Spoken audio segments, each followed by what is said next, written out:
کوہستان نمک جنگجو راجاؤں کی بدقسمتی یہی تھی کہ ان کا ہر فرد فن سپاہ گری کا پہلوان تھا، مگر اس جری قوم کو نہ کوئی ہونر ملا، نہ ڈیوڈ بینیف جیسا منصف، نہ وولف گینگ پیٹرسن جیسا ہدایت کار جو ان کے کارناموں کو دنیا کے سامنے لاتا۔ واقع دھارے پر بہتی یہ داستان آج بھی سنانے والے کی منتظر ہے۔ یہ وہ سرزمین ہے جس کے پہاڑ خاموش ہیں، مگر ان کے پتھروں میں صدیوں پرانی جنگوں کی گونج آج بھی زندہ ہے۔ یہ پہاڑ اتنے قدیم ہیں کہ چشم تصور بھی ان کی پیدائش کو نہیں چھو سکتا۔ یونیسکو کے مطابق یہ پہاڑی سلسلہ 80 کروڑ برس پرانا ہے۔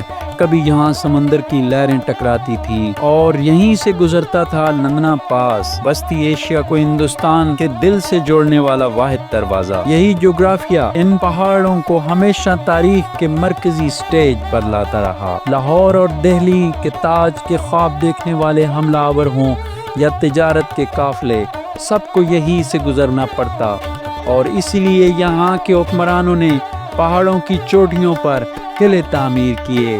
ملوٹ، کٹاس، نندنا، مکھیالہ اور کسک، جن کے پتھروں پر وقت کے ہاتھوں کی چھاپ آج بھی باقی ہے۔ چوسیدن شاہ سے بل کھاتی سڑک گاؤں کسک تک پہنچتی ہے جو پہاڑ کے دامن میں بسا ہے۔ گاؤں میں داخل ہوں تو سب سے پہلے ایک مسحور کن تالاب، صدیوں پرانے بوڑ کے درخت، قدیم کنواں اور آم کا درخت نظر آتا ہے۔ یہاں وقت رکا ہوا محسوس ہوتا ہے۔ یہ قلعہ نہیں بلکہ عقاب کا نشیمن تھا، 3 اطراف سے سیدھی چٹانیں اور ایک طرف زگ زیگ راستہ، 370 فٹ اونچائی دیوار، 370 فٹ اونچی دیوار، 2 دروازے، 13 ایکڑ کا احاطہ، سپاہیوں کے کمرے، راجا کا محل، مندر کے تالاب، سب سرخ پتھر سے تراشے گئے۔ 10ویں صدی عیسوی کا زمانہ برصغیر کی سیاست اور طاقت کے توازن کے لیے فیصلہ کن تھا۔ اس وقت کوہستان نمک پر جنگجو اور راجپوتوں کے طاقتور حکمران راجہ مل کی حکومت تھی۔ قلعہ ملوٹ جو اس خطے کا عسکری دل مانا جاتا تھا، ان کے اقتدار کی علامت تھا۔ انہی دنوں خراسان سے ایک اور طاقت ابھر رہی تھی، سلطان محمود غزنوی۔ اس کی فتوحات کی گونج سرحدوں کو چیرتی ہوئی پنجاب تک پہنچ چکی تھی۔ محمود کا لشکر منظم فوجی ڈھانچے، ذرا بختر اور توپ و تیر کی مہارت کے ساتھ ہر اس سلطنت کے لیے چیلنج تھا جو اس کے راستے میں آتی۔ تاریخ بتاتی ہے کہ محمود اور راجہ مل کے تعلقات ایک دوسرے کو پرکھنے اور طاقت کا اندازہ لگانے کے مراحل میں تھے۔ قلعہ ملوٹ کی بلند فصیلیں اور حکمت عملی سے بنائے گئے دروازے اس بات کا ثبوت ہیں کہ راجہ مل آنے والے طوفان کا ادراک رکھتا تھا۔ یہ دور صرف جنگ کا نہیں بلکہ سیاسی چالوں اور اتحادیوں کی تلاش کا بھی دور تھا، جہاں ہر فیصلہ آنے والی نسلوں کی قسمت بدل سکتا تھا۔ راجہ مل کے بعد اقتدار کی گدی اس کی اولاد میں منتقل ہوئی، مگر تاریخ میں یہ عام ہے کہ طاقت کے ساتھ ساتھ اختلافات بھی جنم لیتے ہیں۔ 2 نام ابھرے، ویر اور جوہر، دونوں بہادر، دونوں باصلاحیت، مگر حکمت عملی اور مستقبل کے منصوبوں پر ان کے نظریات مختلف تھے۔ ویر نے اپنے حصے میں موجود علاقے کو مضبوط کیا، جبکہ جوہر نے ایک دفاعی حکمت عملی کے تحت پہاڑ کی بلندی پر ایک نئے قلعے کی تعمیر کا بیڑا اٹھایا۔ یوں قلعہ مکھیالہ وجود میں آیا، جو نہ صرف دشمن کے حملوں کو روکنے کے لیے مثالی تھا بلکہ ارد گرد کے راستوں اور وادیوں پر بھی مکمل نظر رکھتا تھا۔ قلعہ مکھیالہ کی تعمیر محض پتھروں اور گارے کا کام نہیں تھی، بلکہ یہ سیاسی طاقت، خاندانی وقار اور آنے والے دور کے لیے ایک مضبوط پیغام تھا کہ جنگجو اور راجپوت اپنی سرزمین کے محافظ ہیں۔ قلعہ کسک کی اصل تعمیر کس نے کروائی، یہ آج بھی ایک معمہ ہے۔ بعض تاریخ دان اسے جنگجو اور راجپوت حکمران سے منسوب کرتے ہیں، جبکہ کچھ کا خیال ہے کہ یہ قلعہ نندنا کے معماروں کی طرز تعمیر کا تسلسل ہے۔ دونوں قلعوں کی ساخت، سرخ پتھر کے استعمال، برجوں کی اونچائی اور دفاعی دیواروں کا زاویہ، یہ حیرت انگیز طور پر ایک جیسا ہے۔ یہ مماثلت اس سوال کو جنم دیتی ہے کہ آیا دونوں قلعے ایک ہی زمانے میں یا ایک ہی شاہی حکم پر تعمیر ہوئے۔ آثار قدیمہ کے ریکارڈ اور مقامی روایات اس بحث کو مزید پیچیدہ بنا دیتے ہیں۔ ایک بات طے ہے کہ قلعہ کسک کی تعمیر کسی عام سردار کے بس کی بات نہیں تھی۔ اس کے لیے وسائل، فنی مہارت اور طویل منصوبہ بندی درکار تھی جو صرف ایک مضبوط اور بااثر حکمران ہی فراہم کر سکتا تھا۔ قلعہ کسک کی زندگی کا انحصار پانی پر تھا۔ اس کے معمار اس حقیقت کو بخوبی جانتے تھے۔ پتھروں میں تراشی گئی نہریں بارش کو بڑے زیر زمین حوضوں تک پہنچاتی تاکہ خشک مہینوں میں بھی پانی کی فراہمی جاری رہے۔ یہ نظام صرف پینے کے لیے نہیں بلکہ کھیتی باڑی کے لیے بھی استعمال ہوتا تھا، جو قلعے کے مکینوں اور جانوروں کو مشکل موسموں میں سہارا دیتا۔ ان نہروں کی باریکی کو دیکھ کر یہ سوال ذہن میں آتا ہے کہ وہ انجینئر کون تھے جو صدیوں پہلے اتنی مہارت سے یہ ڈیزائن بنا گئے۔ پانی کا انتظام یہاں دور اندیشی اور منصوبہ بندی کی ایک شاندار مثال ہے۔ یہ قلعہ صرف دشمن کے حملے کے لیے نہیں بلکہ تنہائی میں بقا کے لیے بھی بنایا گیا تھا۔ یہاں ہر قطرہ قیمتی تھا اور ہر نالی حکمت کا شاہکار۔ قلعہ کس کے پہرے دار برجوں سے میلوں دور تک ہر سمت کا منظر دیکھتے تھے۔ یہ برج قلعے کی آنکھیں تھیں جو افق سے آتی ہوئی فوجوں، قافلوں یا یہاں تک کہ گرد آلود آندھیوں پر بھی نظر رکھتے۔ ہر برج کی اونچائی اور جگہ سوچ سمجھ کر رکھی گئی تھی تاکہ کوئی کونا نظروں سے اوجھل نہ رہے۔ یہاں تعینات محافظ جھنڈوں یا آگ کے اشاروں سے قلعے کے اندر خبر پہنچاتے۔ اس زمانے میں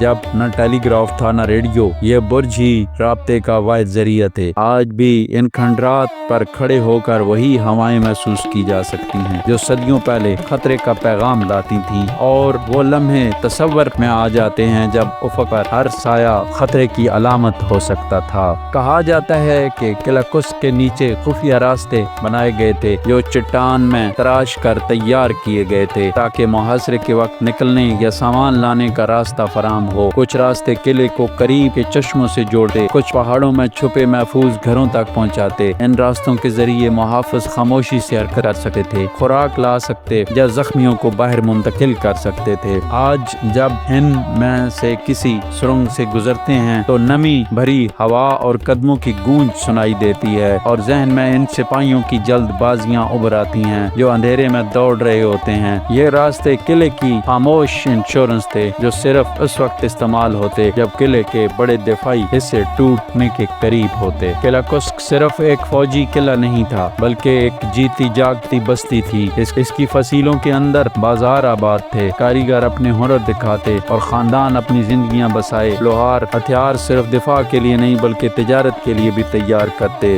گویے اور شاعر کہانیاں اور گیت سنانے کے لیے بےتاب سامعین پاتے۔ امن کے دنوں میں یہ قلعہ ثقافت اور معیشت کا مرکز ہوتا اور اس کی دیواروں میں ہنسی، سودے بازی کی آوازیں اور طبلے کی تھاپ گونجتی۔ پکے پکوانوں کی خوشبو، سکوں کی جھنکار اور ڈھول کی تال ایک رنگین منظر پیش کرتے۔ آج جب ان سنسان کھنڈرات میں چلتے ہیں تو یقین کرنا مشکل ہوتا ہے کہ یہاں کبھی زندگی اس قدر دھڑکن کے ساتھ جاری تھی۔ 19ویں صدی کے اواخر میں برطانوی ادب اور صحافت میں برصغیر کی جنگی تاریخ پر خاصی توجہ دی جا رہی تھی۔ 1894 میں مشہور برطانوی جریدے دی اسپیکٹیٹرز نے قلعہ کسک کے مارکوں کو ایک الگ ادبی رنگ میں پیش کیا۔ مضمون میں نہ صرف قلعے کی جغرافیائی اہمیت بیان کی گئی بلکہ اس کے دفاع میں لڑی جانے والی جنگوں کا بھی جرأت اور استقامت کی علامت قرار دیا گیا۔ اس تحریر میں برطانوی مصنفین نے کسک کو ایک ایسے قلعے کے طور پر بیان کیا جو دشمن کے لیے ناقابل تسخیر تھا۔ ان کے الفاظ میں یہ جگہ محض ایک فوجی چوکی نہیں بلکہ ایک علامت تھی، ایک ایسی علامت جو مقامی حکمرانوں کی غیر معمولی بہادری اور اپنے علاقے سے بے پناہ وابستگی کو ظاہر کرتی تھی۔ یہ حوالہ آج بھی اس بات کا ثبوت ہے کہ کسک کی کہانی صرف مقامی تاریخ تک محدود نہیں بلکہ عالمی ادبی منظرنامے کا حصہ بھی ہے۔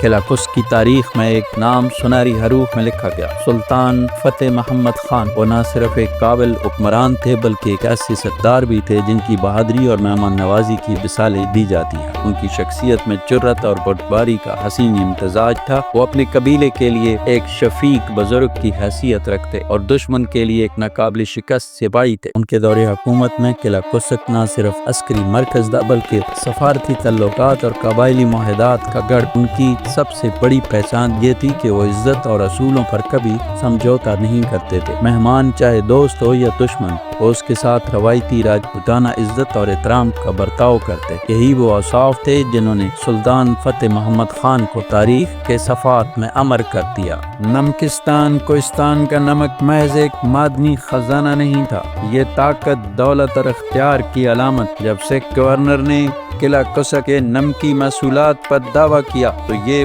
پیغام صاف تھا، اطاعت کرو یا انجام بھگتو۔ مہر بند خط قلعے میں پہنچا جس کے الفاظ غرور اور تکبر سے بھرے ہوئے تھے۔ قلعہ قصہ کے اندر سلطان فتح محمد خان نے اسے پرسکون مگر پرعزم نگاہوں سے پڑھا۔ یہ معاملہ صرف نمک کا نہیں تھا بلکہ خود مختاری، عزت اور اپنی دھرتی کی آزادی کا تھا۔ اب تصادم یقینی تھا۔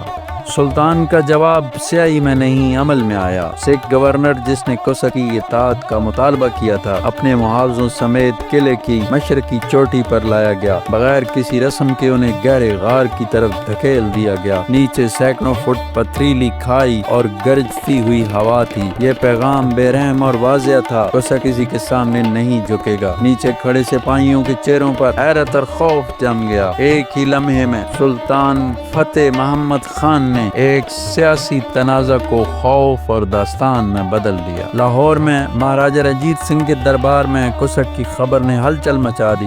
گورنر کی توہین کا جواب دینا لازم تھا۔ حکم صادر ہوا، خالصہ فوج روانہ ہو گئی۔ 18 بھاری توپیں، یورپی توپچی اور تجربہ کار سکھ پیادہ فوج مہم کی تیاری کرنے لگے۔ گھوڑے سدائے گئے، بیرکوں میں ڈھول گونجے اور پنجاب کے آسمان پر جنگ کے جھنڈے لہرانے لگے۔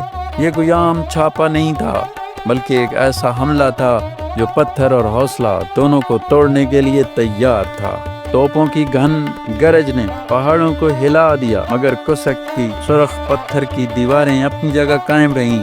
گولے پر گولہ ان سے ٹکرا کر ریزہ ریزہ ہو جاتا۔ توپچی زاویے بدلتے رہے مگر قلعہ کی بلند بھتری دفاعی پوزیشن ہر وار کو بے اثر کر دیتی۔ دیواروں کے پیچھے محافظ سکون اور مہارت سے تیاریاں کرتے رہے۔ دشمن آگ لایا تھا مگر قصہ نے صبر اور ثابت قدمی سے جواب دیا۔ جب گولہ باری ناکام ہوئی تو خالصہ فوج نے زبردستی چڑھائی کی کوشش کی۔ 3 بار وہ ڈھلوانوں پر چڑھے۔ تیروں، گولیوں اور پتھروں کی بارش میں 3 بار وہ زخمی اور پسپا ہو کر واپس گئے۔ قصہ کی راہ ایک ایسا قبرستان بن گئی جہاں خواب دفن ہو رہے تھے۔ ہر پسپائی نے ان کے حوصلے توڑے جبکہ محافظ تھکن کے باوجود ہر جیت کے ساتھ مزید مضبوط ہو گئے۔ یہ محاصرہ اب حوصلے کا امتحان بن چکا تھا اور قصہ یہ جنگ جیت رہا تھا۔ یہ وہ لمحہ تھا جو صدیوں تک یاد رکھا گیا۔ سلطان نے گرفتار فوجیوں کو نہ قید کیا اور نہ ہی انہیں سودے بازی کے طور پر استعمال کیا بلکہ دربار میں کھڑے ہو کر ان کے کندھوں پر عزت و احترام کے نشانات کے طور پر عمدہ شالیں ڈال دی۔ یہ کمزوری نہیں بلکہ دانائی تھی۔ دشمن کو سب سے پہلے انسان سمجھنا اور پھر مخالف جاننا ہی اصل طاقت ہے۔ دونوں فوجی دل کی گہرائیوں سے شکر گزار اور حیران دربار سے نکلے۔ ان کی آنکھوں میں شکریہ اور عزت کی روشنی تھی اور ان کے ساتھ وہ کہانی بھی جو جنگ کے میدان سے بہت آگے تک سنائی جانی تھی۔ دن گزرتے گئے تو ایک نیا دشمن سامنے آیا۔ پیاس، کبھی لبریز رہنے والا تالاب اب خشک پڑا تھا۔ اس کی سطح زمین کی پھٹی ہوئی کھال کی طرح تھی۔ دونوں فوجیں قلت کے شکنجے میں جکڑ گئیں۔ پانی سونے سے زیادہ قیمتی ہو گیا اور دونوں جانب کے سرداروں پر یہ حقیقت واضح ہو گئی کہ کوئی بھی فتح ایسی نہیں جو پیاس سے مرنے کے قابل ہو۔ ایک نایاب لمحہ آیا جب دونوں طرف سے ایلچی بھیجے گئے تاکہ جنگ بندی پر بات ہو۔ غیر جانبدار خیمے میں فضا کشیدہ تھی مگر ضرورت نے ایک نازک سی سمجھ بوجھ پیدا کر دی۔ بقا پہلی بار خواہش پر غالب آ گئی۔